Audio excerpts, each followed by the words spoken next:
Hello, everyone. Welcome to another edition of the SBK Betting Podcast. Waking up to a very frosty morning. Feels like winter has returned, but I really look forward to this weekend.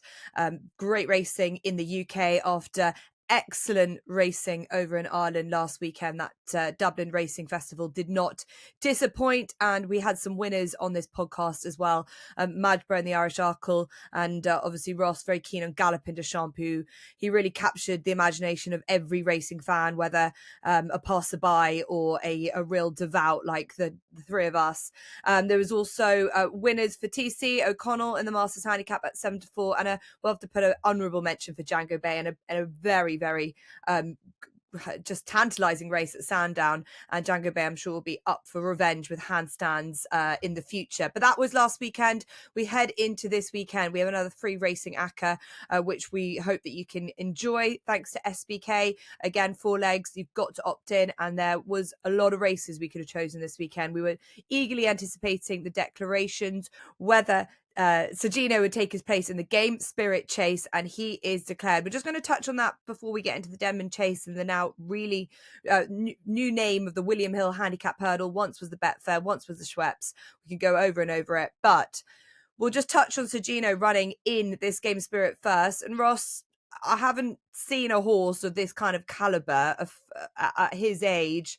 We're coming into a race off the back of just one run over fences. We know that Nicky likes to do this with his best, like the likes of Sprinter Sacra and Altior, but even they had a few more attempts over fences before he went to a race like this. What does he have on offer here? And is this a horse that could have the same kind of ambitions as an Altior and Sprinter Sacra going forward? Yeah, I mean, Nicky Henderson's got a plethora of really nice horses, and you would happily play poker with him when talking about this horse because he can't hide it, and there's never been able to hide his admiration for him. And the vibes I'd heard from around the yard before was that his schooling was electric. I said before he ran at Kempton that I expected a sort of Sprinter Sacra-esque performance, and I think it was. He is an electric jumper. He wasn't perfect at the first at Kempton, but that came up quite quick. That would perhaps be your one concern here against experienced horses, if they could really charge down to the first. But the first at Newbury is actually situated in quite a nice place, so he should get a bit of time to get organised. 11 stone 3. It is a big ask. I mean, these are seasoned handicappers, but I think he'll beat them. 2-5 is just too short for me to bet on a novice over fences, whatever they're up against. For all that, I'm sure you could argue he's valued because he is comfortably the best horse in the race.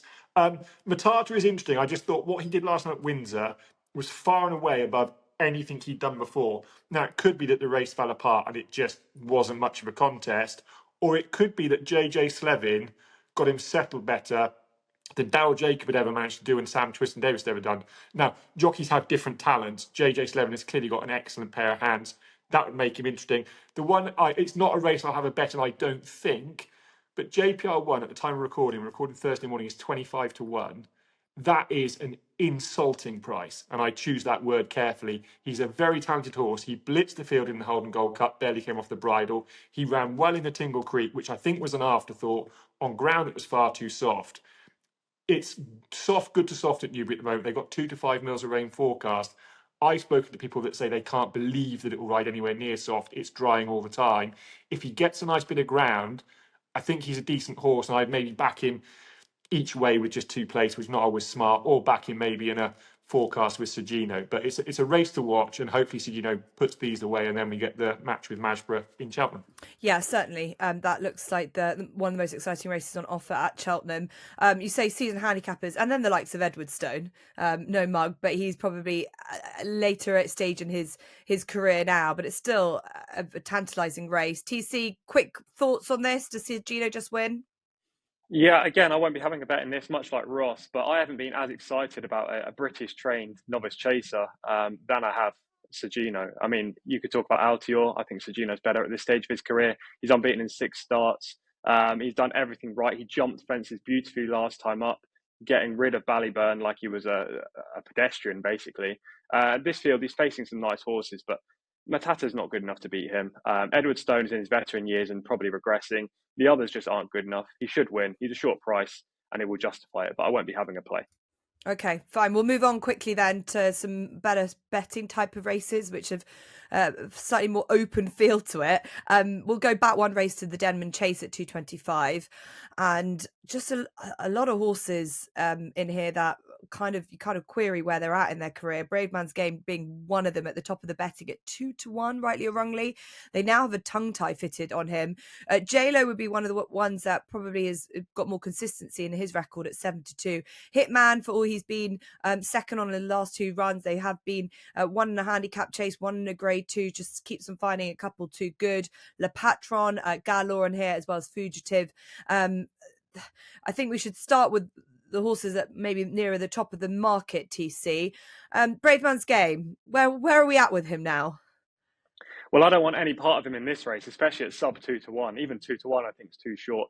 Look, he's obviously been a fantastic horse over the years, a good stalwart for the Paul Nicholls stable. However, he hasn't won since December 2022.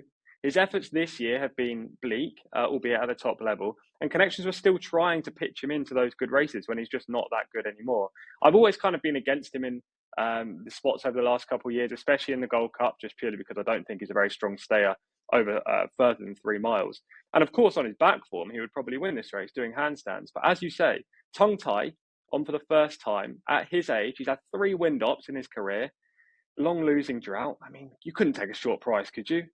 He's a horse that the social media seems to love, but he's just not for me. I much prefer J-Lo in this contest, and he still has something to prove, and that shows you kind of what race it is. He has to prove his stamina as he steps up in trip, but he's the only other horse in the race with proper grade 1 form recently on his CV.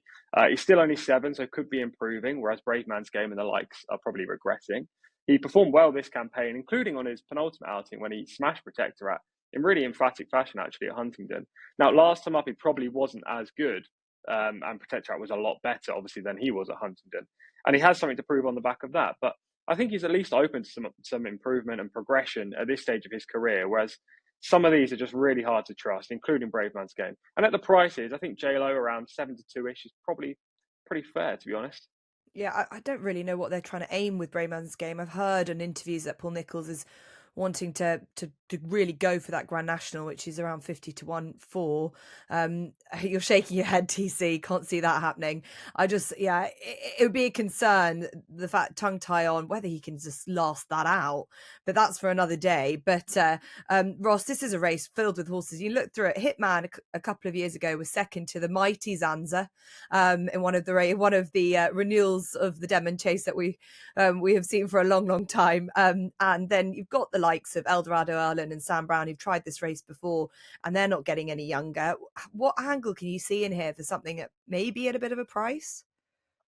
Yeah, I mean, this is dire, isn't it? I mean, in the Grand National, Harry Cobden puts up £12 overweight on Brave Man's Game because he's carrying an oxygen canister to give him top up halfway round. I mean, I just don't see it. But and they seem pretty adamant that's where they're going with him. I'd have thought he wanted to come back in trip personally and just try and do it all on one lungful of air. So if they're going for the National, they don't want to win this today because they finally he's got himself quite well handicapped. You then throw Hitman in. You very nicely said he finds 1 too good. He finds, as in he says, come on past, I don't fancy this. Paul Nicholls' stable form as well is a concern, 11%. And he keeps saying in interviews, I'm not worried they'll come right. Be worried. It was a bit like me waking up back 10 years ago with a few hairs on the pillow. I can tell myself I'm not worried, and eventually I have to concede, I'm going bald. They're not running very well, Paul. There's clearly something up. So, yeah, you can't have Hitman. You can't have Brave Man's Game for all that he's really well treated at the weights, getting weight off virtually everything.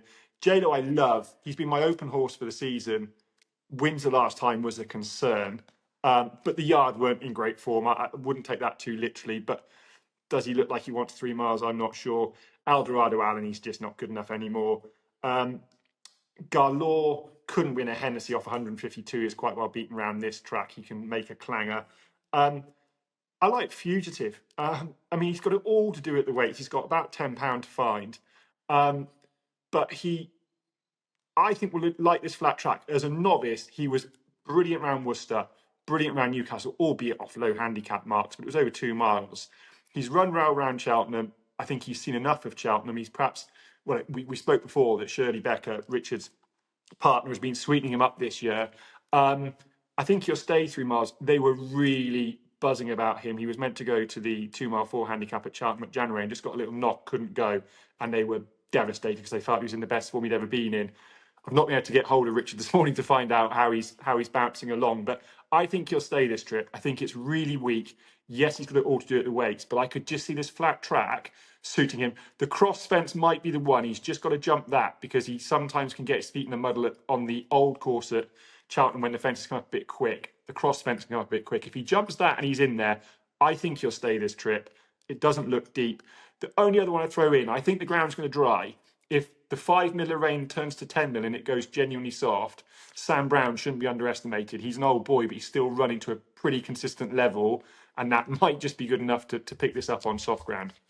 Okay, I'm just noticing that Warwick, he's Fugitives has also got that declaration, the Veterans Chase at Warwick on Saturday, so potentially, which is a shorter prize for, so might need an update from your pal Richard as to what they're thinking with that. Unless My you've got, understanding is this is where they wanted to go. yeah, interesting. Maybe because they see that it is turned out to be quite a weak race, and rather go for this kind of race with the money on offer. So good luck to the Richard Hobson team there with Fugitive. You may as well give it a shot. It's pretty weak. A lot of horses where you don't really know where you stand with them. For what it's worth, I think JLo of all of them is the one that at least has got consistency to his name. Okay, that's the Denman Chase. We'll move on to the feature race of the afternoon. As I said, once the Schweppes, once the Tote Trophy, once the Betfair, now the William Hill Handicap Hurdle, whatever you want to call it. For a long time, it's been one of Europe's richest handicap hurdles, and Newbury always likes to stage a good renewal of this. Again, I'm not certain what type of renewal we have of this. You know, going back through the years, we've seen some excellent winners, but here we've the likes of Ballyandy going back in the day of recent times. But Iberico Lord won this very good ride from Nico de Boinville last year. But the betting is made up for at the top of it with Secret Squirrel and a nice jockey booking of Sean Bowen. He is 7-2, got that £5 penalty from that victory at Windsor last time, where I thought he was given another good ride by Nico. But Nico is on board Joyas for Nicky Henderson, who's got an excellent record in this. 5-1 Navajo Indy, who loves Newbury, 7-1 favouring Fortune, who had a great day in the sunshine in the Scottish Champion Hurdle last season, 8-1. 10-1 Bigger the Rest. Tom, good race, bad race, mediocre? Where do you stand on it? It's probably average, I'd suggest, compared to the recent 10 or 20 renewals. I still think there's some nice young horses in here. Maybe they don't have the same kind of buzz around them as we've had with some horses in the past, Ballyandy being one, as you've touched on. But there are still some nice prospects in the field. And this contest usually goes the way of a nice prospect, a 5 or 6 year old who has the stamina for further, but is ridden aggressively. That is the trend that you usually look for in this kind of race. And Navajo Indy is just a horse that fits the bill, isn't he? Several others in here, I suppose, would also tick the boxes of stamina for further and in that 5 to 6 year old age bracket. But he's the one that's super consistent, probably well treated, and in banging good form right now as well. As I say, consistency is his strong point. Ever since he began racing in 2023, he was a good novice hurdler last year and also on his novice hurdle first time back this season, where he beat a subsequent winner, a banger. And that horse who finished second that day came out and won by 16 lengths or so. So yeah, the form has worked out nicely. He backed it up in a grade 3 over this course and distance, tick, tick, track and trip. This contest doesn't look any harder than that contest did. So, I mean, you could say he's probably the horse to beat on that evidence. And we've talked about Secret Squirrel there being the market leader. Well, Secret Squirrel beat him last time at Windsor. Windsor over jumps. The jockeys are still quite clearly getting used to how to ride this track. And the events just develop into a sprint coming off that home turn. And it just didn't suit Navajo Indy. He was right out the back. He raced far side, which is where the worst ground was that day. He made up considerable ground towards the leaders coming up to the line. And he only just got beat by Secret Squirrel into fourth. He's got a £5 swing in the weights. I think he'll reverse that form. And to be honest with you, 8-1 or 9-1, whatever price he is now, I think he's a cracking each way bet in this contest. Yeah, Tom Simmons has been having an excellent season. I actually asked him at Huntingdon recently what he put his fingers on for it. He said he could, baffled really as to why this year, but not the years before. But they've all just seemed to be going really well throughout the course of this season, and they just all seem to be healthy. Navajo Indy, for what it's worth, has been a bit of a flag bearer for a couple of years now, but still only just a 6-year-old, a son of Nathaniel. He's got the cheap pieces fitted for the first time, maybe because he did just race that little bit lazily at Windsor last time. But Ross, as TC says, this is Newbury he seems to really come alive at, and I don't think you should put what he did in the Jerry Fielden to one side. And it was eye-catching the way that he made up that ground at Windsor last time. Yeah, I've taken my selection from the Tom Collins book of handicap hurdlers to follow. I'm with Navajo Indy. I mean, obviously, he'd be far better suited if he was trained by Nicky Henderson or Wheelie Mullins, because they're the only two good trainers in the country. Tom Simmons is a really capable trainer. He had Song for Someone, Grade 1 winning trainer. If he gets the ammunition, he can do the job. He's from the Nicky Henderson Academy. He's a really sharp thinker. This is not an afterthought. This would have been a plan from the start of the season. There's no doubt about that. Completely agree with what Tom said. Jockeys are still finding out what to do around Windsor. That race suited a prominent runner because Secret Squirrel was always well positioned. He was the first into the turn, so he was the first that was able to really kick. It was a good ride to win there. But I think Navajo Indy was a massive eye catcher. Like Tom says, gets a pull at the weights that should, on paper, see him reverse that form. This track will suit long home straight. Hopefully it'll be run at an honest gallop. That would suit him well. And Gavin Sheehan clearly gets on very well with Navajo Indy. I just take you through why I took a few off the list. Lump Sum, I wasn't keen to take him off the list. He's top weight. I just don't like top weights generally in handicap hurdles. But you could argue he's still well handicapped with a mark of 144, 8 lengths behind Sergino. We know what he's done. You know, he's improved for fences, but the engine is the engine. Sam Thomas hasn't had a runner for 13 days. He's 50% in the last 14 days, but he hasn't had a runner for 13 days. That is a concern, and we know, and Tom and I went to see Sam a few years ago, he struggles at this time of year. So that put me off him. Iberico Lord, I just don't think the ground is going to be soft enough. If the rain comes, he's interesting. Fiercely Proud was up £9 for winning at Ascot. Beat the Bat, I don't think has got the pace. Favour and Fortune, he's too short at the moment. He's around about 8-1. I expect him to drift. I love him, as you know. I was all over him last year, and he eventually got it right in the Scottish Champion Hurdle. That was on soft ground. He wants better ground than that. But Alan King, 4% winners to runners, is a concern at this current price. If he drifts to a double figure price, I will chance him each way, but not at 8-1.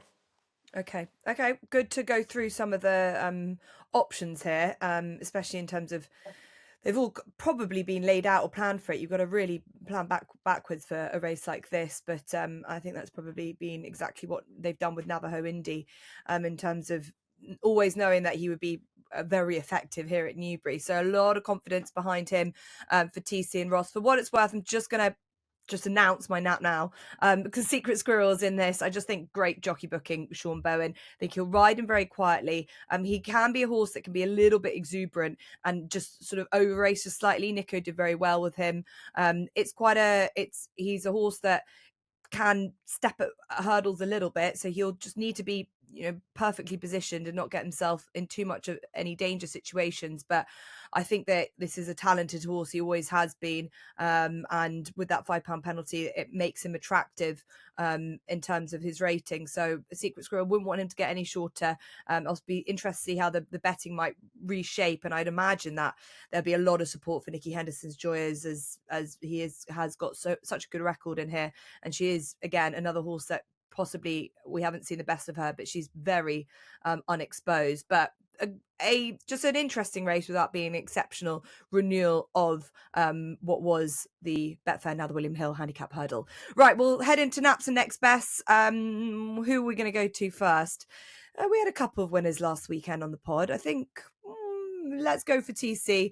You put up O'Connell. We won't talk about Wolverhampton. I don't know if you've got an all-weather selection, and I think even everyone in the comments wanted you to go back to jumping, and considering you're doing not too badly, we'll imagine that maybe there might be jump selections this week. Yeah, well, O'Connell was around 5 or 6-1 in the podcast last week. So, yeah, he went off to 7-4, but he provided level stakes profit. As you say, Wolverhampton's selection ran really well, actually, green team, but he was second at 12-1. And obviously, Django Bay was just heartbreaking. I was doing the coverage here in Saudi, and I kind of lost the will to live when I saw him cross the line in second, beating a nose. But hopefully this week is better. Sticking to the jumps. I don't think the racing's great in most places. And I would have put up an all-weather pick. I don't read the comments for obvious reasons. But there wasn't any that I was intrigued in. So sticking with the jumps. And the nap is going to be West Balboa, who runs in the 240 at Warwick. She faces two decent rivals, in Gala Marceau and You Wear It Well. You Wear It Well last time over fences jumped terribly. And I know she's cutting back to hurdles now, which could be seen as a positive. She has lots of good form over the smaller obstacles. But I always seem to think that when a horse jumps so badly and so tentatively over fences, next time when they go over hurdles, they're equally tentative in the early part of the race. And if you lose ground against the likes of West Balboa and Gala Marceau, that's never going to stand you in good stead. Gala Marceau is very talented in her own right. However, I don't think her form is as good as it may look on paper. She's just been beaten by Lossiemouth on several different occasions, but there hasn't been depth in any of those races. She also got turned over at short prices twice last year, including at Doncaster, where she was odds on. She hasn't run for 280 days, and I wouldn't want a short price on her. So West Balboa is the pick. She's 1 from 1 here. She returns to a trip that suits her better. Yes, she's okay over 3 miles, but she probably isn't as good a stayer over that trip than 2.5. And she's a horse, much like a couple at Dan Skelton's yard, that gets better in the spring. So hopefully West Balboa will produce a career best Warwick on Saturday. The next best is a horse we've already talked about, so I won't go too much into the details. It's J-Lo in the 225 at Newbury. Just a crap renewal of the Denman Chase. Don't like Brave Man's Game, and J-Lo should be a shorter price. Okay, yeah, must just remind everyone that Warwick has got an excellent card. The Kingmaker, Lourdes de Sud will be a horse worth watching in that grade 2 over 2 miles, and Dan Skelton looking for a good day as said by TC West Balboa also on that card. Ross, what about you? You didn't have a bad weekend. I'm sure you loved the delights of the Dublin Racing Festival. So much to have unpicked and plenty we could have gone through, but no, Galopin Des Champs must have been a highlight. What will be your highlight this weekend? Yeah, I mean, I did enjoy the weekend. I'm tired of backing runners up, Jess. I mean, I think Galopin Des Champs needs to upgrade if he managed to win with my money on his back, because I can stop a few at the moment. Sticking to the jumps, the nap comes into 1:15 at Newbury, kite time for Nicky Henderson, JP McManus. This made a really impressive debut at Kempton on Boxing Day, and I think it went under the radar because we had Sergino at that time, we had obviously the King George, and we had Constitution Hill, and I just don't think this performance got the sort of just desserts. It was really impressive. Quite keen after 300 plus days off the track. Found plenty at the back end. Looked a horse with a bit of pace. I think it's going to take a good step forward. She's fairly short from the Mayor's Novice, from a family of epatants, so obviously a family you know really well. I think this looks like a really good mare in the making. Nicky Henderson, we know, is brilliant with these type of horses. So I think she'll win the 1:15. I don't see a huge amount of opposition in there for her. And then the next best comes in the 3:23. I might be taking leave of my senses, having put up 2 Nichols horses last week, and Henri II was second, and Giannino Bello just stopped like he was shot. And it does concern me that a few from the yard are, but he is getting the odd winner. So don't tell Sue for Paul Nichols, Bryony Frost over to ride. This is a really well handicapped horse that's bumped into 2 this year, most notably Mr. Hope Street at Warwick last time. Mr. Hope Street was in there under a penalty, did it very well. Is now rated £10 higher. I think he's a horse that's still well handicapped off his current mark. That means Don't Tell Sue is still very well handicapped. Slightly slower ground here at Uttoxeter, soft ground, doesn't look a deep race. He's deserving of a win. I'm hoping he'll get it done over 2 mile 4 in the 3:23.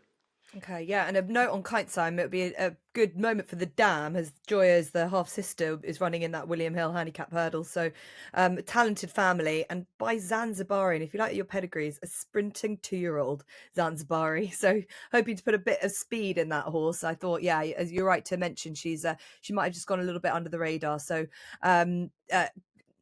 good luck for your selections. Let's hope that they can go one better for you this weekend. I've given my nap a secret squirrel. My other selection, I'm hoping Sean Bowen's going to have a great day. He teams up with Hititi Kalur, who's won already this season a couple of successes, and Rebecca Curtis's sort of flag bearer at the moment showed what a natural he is over a fence last time at Cheltenham. I've actually already put him up when we did an anti-post preview looking at Cheltenham and the Brown Advisory.